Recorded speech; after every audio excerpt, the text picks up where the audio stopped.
Welcome back to Sportsbeat. Today we have a special episode for episode 16. We're here in the My Little Falls podcast studio. And of course, I'm joined by the man with a plan, Dave Warner. What's going on? Not much. What's going on with you? You're looking at it. Another day in beautiful paradise. I know it.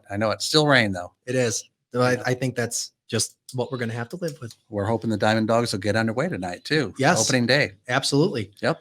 We have a special episode, and we are joined by a local legend and an all-around CNYer, Bob Casullo. How are you, sir? I'm doing fine, thank you. Looking forward to the next hour or so and 2 hours, whatever it takes to see what's going on. So what brings you back? Anything fun? Well, we kind of have the best of both worlds. We live in Fort Lauderdale most of the time. My son Rocco's down there. He has two of our grandkids, Lexi and CJ, and then of course up here, Jamie and his wife Heather, and they have two boys, Giovanni and Cameron. So we go back and forth and enjoy the pleasure of all of them. There you go. He had some video up on Facebook. There were just kids everywhere. Yeah. It was like a zoo. we came down to my brother Dave's place, and we ended up over at my nephew Andrew's because they have a beautiful kids playroom downstairs. We had 10 adults and 10 kids, and it rained like hell, and we were indoors all day, and I finally had enough, and I went out with an umbrella and cooked on the grill. There you go. Nothing beats cooking on the grill. That's it, even in the rain. That's Yep. true. Yep. So you follow sports, I'm sure. What are you seeing? What's of an interest of you right now? Anything on your radar? Well, yeah, there's a lot of things. And, when you have in retirement, when you have the time I have to sit back and kind of look at these things, and I can kind of maybe summarize it or capsulize it. I had a call from a good friend of mine in March, Mike Westhoff, who was a longtime special teams coach in the NFL. And we worked together at the Jets, and we were adversaries, and then we became friends and partners in crime, so to speak. And we had a night. He just called out of the blue. He said, "I just want to talk," and we talked. And I said, "Mike, how much would it take for you to go back?" He's a little older than me. I'm 70. Mike's probably 71 or 72. He says, "They don't have enough money to get me back." He said, "I wouldn't go back." And I said, "You know what, Mike? I know exactly what you're talking about. It's different. Yeah, it's different. What you read and what you see's happening, and I enjoyed every day of my coaching 40-year career on 3 different levels. I don't know if I could say that now. Yeah, and that's a tragedy. That's a tragedy, and I know I'm now categorized as an old timer, old fashioned, but there was nothing wrong with old times and old fashioned. And what you see now is, and I kind of use the NBA as the example of the ruination of sports. And the reason being is these guys are phenomenal athletes. Sure. Phenomenal athletes. It has nothing to do with the athletic ability. In my opinion, it has nothing to do with the color of their skin. It's the way the business is being handled. The players are now dictating where they want to play, how much they want to play, who they're going to play for, and it's chaos. Yeah, it's chaos. I mean, what happens is, okay, I guess the team this year is the Brooklyn Nets. Now, the Brooklyn Nets were nothing. Well, all of a sudden, 3 or 4 of these superstars said, "Hey, let's go play together. How about Brooklyn?" I don't know if that's how it happened, but that's how it appears to happen. Right. And now what do you got? The Brooklyn Nets they're pretty darn good. They're rolling through it. Yeah, but my point is, I mean, James Harden. Take James Harden, for example. And I don't know him from a bag of doorknobs. I know he's a phenomenal basketball player. The Houston Rockets, I think 2 years ago, maybe 3, but I think it was 2 years ago, were either in the semifinals or the finals. They can't win a game. Yeah. They can't win a game. And it's very simple because players walked out. Right. They basically said, "We don't want to be here anymore." Right. For whatever reason they had, and they're not there. And the Houston Rockets it's terrible. Now you see Aaron Rodgers. Yeah. Okay. It's permeating into other sports. Aaron Rodgers, "I don't want to play here anymore." Yeah. Well, wait a minute now. Hold on. Hold on. You have a contract, right? And I know you want to talk about Al Davis a little bit later. And one of the things, I remember Al Davis coming to my office one time and saying to me, he says, "Bob," he says, "what is the deal with college contracts?" Yeah. I said, they're not, I mean, you sign them, but they don't mean anything. He says, that just blew his mind because in the NFL, you signed a contract. That was it. You were owned. Right. For lack of a better term. Well, now, I don't know if Aaron Rodgers is trying to start something or what he's trying to do, but and again, I don't know the guy. None of us know the guy from, but he's a great player. Yeah. But he's trying to hold the Green Bay Packers at bay. And if I was the Green Bay Packers, I'd say, hey, look, they're saying you ain't going anywhere. You're either going to play for us or you're not going to play. And it's interesting to me too, because especially on the Aaron Rodgers thing is Green Bay's had the star before. There will be another Aaron Rodgers on the team at some point. They have a historic franchise. They pull it up. Great point. Dick McPherson, when I worked for Coach McPherson, his favorite saying, "The king is dead. Yeah. Long live the king." Yeah. And and then we'd be looking around, but then when you'd stop and think and say, "Yeah, the king is dead. Long live the king." Yeah. Brett Favre, Aaron Rodgers. Before that, the great one with Vince Lombardi. Yeah. You're right. There's always going to be a king. Yeah. You can be replaced. Sure you can. You all could be replaced. It may not be the next guy, but everybody gets replaced. When you think you're bigger than the sport or the team, or especially the team. Yeah. You're affecting a lot of people's lives. I know because I've been in those locker rooms and I've been in those places. And, when we went to the Super Bowl with the Raiders and we lost Barrett Robbins, vanished the night before the game, that affected 53 lives of players. Sure. Forget the coaches and the administrations and the owners and all that. We didn't have a chance. Right. We were going to try. I mean, everybody that played tried, but it was a knife in everybody's heart. It was terrible. And I mean, the Packers, if I was them, I would just start working with the other kid. And it was interesting to me because first off, the way it came out was kind of just absolute bull. It came out on 2 hours before draft day. We were here recording when we got the big news. Remember this, and I believe this 100%. Where there's smoke, there's fire. Oh, absolutely. They don't just. I don't agree with sportscasters. I don't agree with newscasters, but very rarely do they just throw something out there without having some smoke. There's smoke somewhere. And when Adam Schefter is putting his name into it to put his name on a tweet or something, he's got something. Absolutely. Absolutely. And if he knew it, obviously the Packers were aware of it. Sure. But the Packers chose to not, I don't know, make the trade or whatever. They chose to. I don't know what they're doing, but I hope they stick to their guns, to be honest with you. I think they're pushing back, don't you? I mean, just the fact that there's no dialogue. Well, I think they're saying they've said that they're trying to work it out and everything, but it seems like the bone of contention is he didn't want the person that was replacing him, the backup, drafted last year. He thought that they wasted a draft pick, but and from the business aspect of the sport, it's all business and they need to have a replacement that's ready to go. And what better way to, we're going to draft this rookie. He's going to be on the bench for 2 to 3 years behind watching Aaron Rodgers, listening to how he does, because he's one of the greatest in the game now. And it became a big controversy. Like he took it personal. It's not personal. Well, what you're forgetting is they drafted Aaron Rodgers when they had Brett Favre. Right. Aaron Rodgers sat for at least 1 year, maybe 2. Okay, so I mean, what's good for the goose is good for the gander. And, right. He doesn't think so right No, now. I guess to kind of capsulize or summarize everything that we've been talking about is the individual is never bigger than the organization. Right. And the organization is a part of a sport, which is, you can call it what you want, a conglomerate, a country, a business, whatever. But you're all a part of it. And when and the guy from Houston, the owner from Houston a couple years ago, and he made the public statement that the inmates are running the asylum. Yeah. And that affected a lot of people. And I think the point he was trying to make had nothing to do with color. It didn't have anything to do with race. It was but his choice of words were interpreted as such, Right. And but the bottom line is you can't let the employees run the employers of the organization. Yeah. I guess that would be a nice way to put it, and everybody has a role and a responsibility and a part.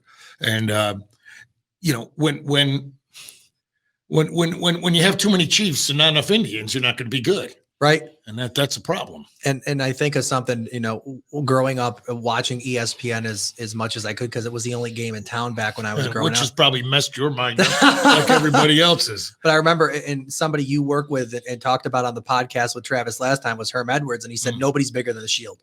No one's bigger than the Shield. No, I know. And Herm's famous saying was, that's why we play the games. Right. We play the games. If it was up to ESPN, they'd sit down in August and they'd draw up the schedule and they put the win-losses and the scores. And at the end, and then they'd say, here's who's going to play in the playoffs. Here's who's going to be in the Super Bowl. And here's who's going to win next. What sells the most, right? We're done, and people every week they have this, ranking 1 to 30. Just let them. Herm said, that's why you play the games. Play the games. Yeah. You don't need all this other baloney, just play the games. Analysis or paralysis by analysis. Yeah. And that's what's making the money now. I mean, like the other yesterday, I think it was, I saw that Stephen A. Smith throw that tantrum about the Boston Celtics. Hey, man,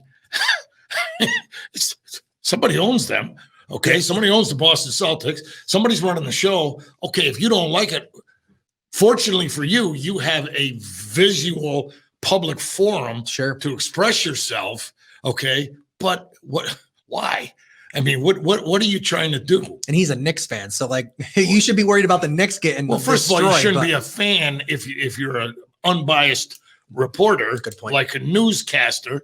You're not a Democrat, you're not a Republican, you're a reporter of the news. Right. The way Chet Huntley, David Brinkley, Walter Cronkite, and the old time guys did it. But he goes off on this rant, and I got to walk off the stage. I don't want to say. You already said it. Yeah. You already said it. I mean, you'd have to be deaf, blind, and dumb to not know what you're implying. You already said it, and then why? I mean, it's what we talk about offline here is like the business of the game. And it drives me crazy because one of the things we were talking about with a group of my friends is there's no love of the game anymore. It's where my paycheck is going to be greatest, and that's it. It's become bigger than the game. Yeah. It's become bigger than the game itself. Sure. And really, when you look at last year, taking the NFL, for example, they played a 16-game schedule in playoffs with no fans. Yeah. Okay. And they played it. And to me, that should send a message. Okay. Now, instead of doing things to alienate, you're going to want, if you look at baseball, when they went on strike, I think it was 1994 or 95. I don't know if you guys were around and remember, but the Syracuse Chiefs then were the Toronto Blue Jays farm team. Right. You couldn't you had to know somebody to get a ticket to go to a Toronto Blue Jays game. The baseball does a walkout. They have a strike. They couldn't give away tickets to go to the Toronto Blue Jays games. Right. Yeah. So you talk about you're a short step away from exploding the dynamics of what you've created. Yeah, I mean, when they went on strike, I stopped watching baseball. Absolutely. Really? And not that I haven't seen a game since then, but I used to be an avid baseball watcher, Yankees, whatever, Red Sox. I stopped. Well, and the it other just thing, pissed me off. Well, and the other thing now too, again, you've got you've taken so much more than the game itself. Analytics. Yeah. That is, I mean, I watch the Yankees now that I'm up here, and I was watching the Marlins when I was down in Florida, and you watch these games and you go, wait a minute, he just did that? He changed that picture? And then all of a sudden they throw up these stats. Well, Johnny Jones pitcher here is left-handed, and against right-handed hitters that can't spell their last name, he's 12-2 and he strikes out 37. And you're like, sabermetric stat of the game. What? Yeah. And I'm listening to his name. and you're listening to these Yankee games, and I love Paul O'Neill. Paul O'Neill is the best. Now, again, getting back to Al Davis, he had one philosophy. Y'all remember what it was? Just win, baby. Right. That's it. That was his philosophy. He didn't want to hear about, is he right-handed? Is he left-handed? How many yards down the field you throwing the ball? Did you run enough? Did you pass enough? Are you big enough? Are you fast enough? Are you short? He didn't want to know. Did you win the game? I forgot who it was. Somebody was on Dan Levitard's show a year or two ago and said stats don't mean shit if you won the game. And I'm thinking, that's a great Just point. win, baby. Right. And he used to say, if we can win with mistakes, we can correct the mistakes. Right. But if you're losing and making the mistakes, it's like running on a treadmill. You're not going anywhere. Right. You're not moving forward. You're stuck in neutral. And the sad part is I always, I understand my generation loves the idea of Vegas and going up and sitting in front of there and betting on it. But it's gotten to the point where the last couple of years, it's running the games. Right. I didn't say ruining the games. Running. I'd say it's running the games. But you could probably, being, football is your sport. You were there for a ton of years and you understand all the aspects of it. You could probably walk in and with a pretty high degree of accuracy, pick who's going to be in the postseason every year to some degree. And so can these so-called experts. Yeah. And if there's 12 teams in the playoffs, and if 12 people are picking 12 teams to go to the playoffs, yep. Okay, you're going to maybe slip on 2. Sure. Now, do college football. Put 100 people, okay, your Final Four, 98 of those people are going to have the same Final Four. There's the biggest problem. The biggest problem is college athletics, especially college football. Yeah. It's a joke. I mean, you got, 126 Division I football programs?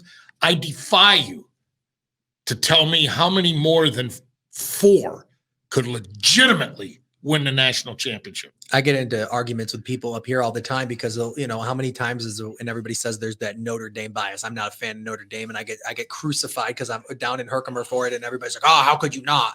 But you got another non-Notre Dame fan. Well, here. Perfect. Birds of a feather, right? But there's no reason for the last couple of years they should have even been close to playoffs. No, there's and what no they way. do is they pander to them. Sure. They cater to them. Like they went to the ACC, which I don't think is a bad. If Notre Dame was to say we're going to join the ACC, fine. I think that would be a good move. And not only looking at football, sure, but the basketball, sure, the baseball, the women's sports. The ACC is a good fit for Notre Dame. Agreed. Okay. So now the ACC lets them in. As soon as they let them in last year in football, they wanted Notre Dame and Clemson, one of those to go to the Final Four. Yep. How many went? Yeah. Both. Well, both. So and again, the only reason Notre Dame doesn't do it is because of that football contract that they've got with NBC. Absolutely. And again, the business is running the sport. Yep. And you can never if you go back 30, 40, 50 years with Ohio State, with Woody Hayes, and Michigan with Bo Schembechler, there was 95 scholarships. Yeah. Okay. And that's a lot of scholarships. And the NCAA, the presidents, and they said, we've got to even up the field a little bit. So they dropped off to 85 scholarships. Well, that's 10 scholarships times 126 schools. That's 1,260 football players that are out there that can't go to Ohio State. They can't go to Michigan. Yep. They probably can't go to Notre Dame. So now you're Illinois, you're Syracuse, you're Pittsburgh, your Colorados. Those teams now have a chance. If every one of those teams, 126 teams, gets 5 or 6 of those players, that makes them 5 or 6 better than they were before. So now let's look at today. I'm telling you, and you guys are nodding your heads, you got 4 teams, you got 3 teams, and then you got 2 other teams, maybe 3 other teams that could potentially win the national championship out of 126. How do you fix that? Well, it's very simple. You go to the NFL, okay? You go to the NFL, on game day, there's 46 suited players. Yep. There's 53 on the active roster. Mm-hmm. In college football, there's 85. Do you really need 85 players? Lower that to 75.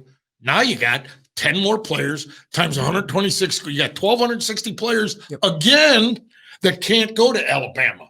Yep. That can't go. And then on top of it, they put in this absurd freedom to roam. Yeah, the transfer portal. Come on. Come on. If you aren't playing, there's a reason you're not playing. Right. Okay. If you're a young guy and you're waiting your turn and you don't want to wait, you want to go somewhere else, you're still going to be a young guy. Right. And we're being at SUNY where I was before, working with the student assembly there. We were always in Albany for stuff. So we would go catch a football game over in Albany.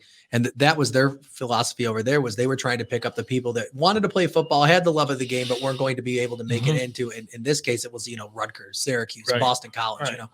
So that trickle down effect's an interesting Well, effect. it is. And all the fact, I think the Cincinnati Bengals have a starting lineman from Hobart College. And I tell everybody, especially when I used to work with the special teams, I'd be working out kickers and snappers galore. And I would say, look, okay, you want to go to Alabama, you want to go to Michigan. Okay, you're going to get that much more exposure. But let me tell you something. If you're the best, if you're a good, great kicker, they will find you. Sure. I promise you, they will find you. Adam Vinatieri just retired. Where'd he go to college? Anybody know? Boston College? North Dakota State. Nice. I believe it was It's either Really? North or South Dakota State. Okay. And he's the best kicker probably of all time. Yeah. He is. Yeah. Somebody found him. Yeah. Somebody found him. Well, you got to think, I mean, the multi-billion-dollar facet that is NFL, and it's not just NFL, it's any of the majors. You've got people sitting there that are watching every clip of everything that they can find anywhere on a computer. So like you said, you're going to get found. If you're top of what you do, somebody's going to find you. And then like when we drafted Sebastian Janikowski and, Mr. Davis, I was just there. I was there maybe 3-4 months. I just got hired and I had coached against him. And he was the best I ever saw. Yeah. And I remember Mr. Davis was saying, how good is he? I said, he's the best I've ever saw. Well, how do you rate that? Well, I coached all the kickers when I was at Syracuse. Yep. Of which at least 4 or 5 combined punters and kickers went to the NFL. I coached 4 years at Georgia Tech, and our punter went to the NFL. Okay. Punted for half dozen, 6-7 years. I went to Michigan State. Our kicker, Paul Ettinger, kicked for the Chicago Bears. Yep. So I said, they're all NFL kickers / punters, and they are all still, at that time, we're still kicking. This guy puts them all to shame. So wow, that says something. So now you can analyze till the cows come home, and he was like, well, what makes him so good? And he grilled the hell out of me now. But I mean, just his technique, the way the ball came off his foot, the consistency and the distance. You had to back up your facts, without over analyzing, because Al Davis, if he was still alive today, is not going to sit there and listen to you talk about, okay, the right-handed quarterback that wants to throw to left-handed receivers who only have single digits 30 yards down. He don't care about that. You know what I'm saying? He don't care. You don't waste your time doing that. One of my favorite ones was I think it was Drew Brees, and they're talking about the difference in his metrics when he's in a dome and not in a dome. And I'm thinking, I don't give a shit where you're playing. Go throw the ball, get the touchdown, give me my fantasy points first off, because that's the other part. But and there's a lot more to it. But anyways, we're kind of beating that horse to death. So you mentioned Syracuse. They've gone up and down a little bit. What do you think is in store for the next couple of years for us people that bleed orange? I wish him the best. Yeah. I follow him. I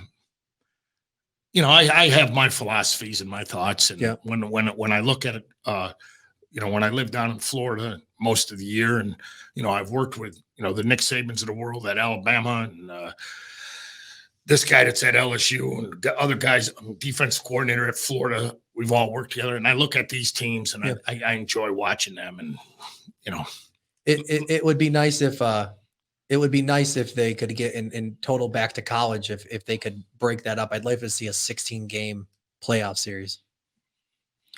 Yeah. 16, break it up. Well, if you want to do something, I did this actually. You go last year, college football. Yeah. The final, before the bowl games and playoffs, the final top 25 before the bowls and the playoffs. I'm with you. Take the top 16 teams. Alabama was number 1. I believe Wisconsin was 16. Clemson was 2. I believe Iowa State might have been. Great games. Sure. But my point was, and again, us retired guys, we talk about a lot of things. Sure. And I presented that to them, and I said, well, what do you think the point spread's going to be when number 4 Oklahoma meets number whatever it was, right? 12 Texas. Texas. Or Iowa. What do you think the point spread's going to be? Well, it'll probably be 6-7 points. I said that'd be a good game to watch. Doesn't that justify a 16-team play? There's not going to be any. Now, Alabama's probably going to be a double-digit favorite, no matter who the team is, whether it's 16, 12, 8, or 2. They're going to be a double-digit favorite. Yeah. Take that out of the equation. Like wherever Notre Dame was slotted in at the time, they were like 5th or 6th. Yep. Because I don't think they got to be 4th until after. It was the selection committee that put them up there. So I think they were like 5th or 6th, which would have made them play 9 or 10. Yep. Okay. And that team was like Cincinnati or somebody that was hotter than hell, you know. And they say, look at this. Wouldn't this be a great game? As it was, Georgia went and played Cincinnati in the bowl game. Yeah. And Cincinnati played awful. And what was it? It was a close game. It was. And Cincinnati played terrible. Yeah. But my point is you could do 16 teams. And they say, well, instead of 4, let's go to 8. Why go to 8? That doesn't. Make it more to give some more. Make it 16. Yeah. And really, if you play 11 games, and then you want to have a playoff, a championship game. Yeah. Okay. And then if you go to 16 teams, the top 2 teams would play 4 more games. So that's a total of 16 games you would play. 11 championship game would be 12. And if you went all the way, it'd be 4 more. That's 16 games. That's an NFL schedule. But then they play 4 more. Right. But my point is, hey, do you know what Alabama's record was this year at the end of the year? 15-0. Right. So you were 1 game short of the maximum you could play with a 16-game schedule. Right. With a 16-game with the playoff, 16-team playoff. Can you imagine if they did a 16-game playoff, like, put the bracket in at the end of the regular season or whatever, and they started taking scholarships away? It's going to become a hell of a lot more competitive real friggin' quick. But they don't look at it that way. No. It's all the almighty TV is running the whole thing. Sure. Yeah. Just like Las Vegas is running. Yeah. We don't want to get into that. So jumping back to college and kind of going back in time here, you were in Syracuse during the 91-92 season. And I think last time you said you beat everybody and you really did.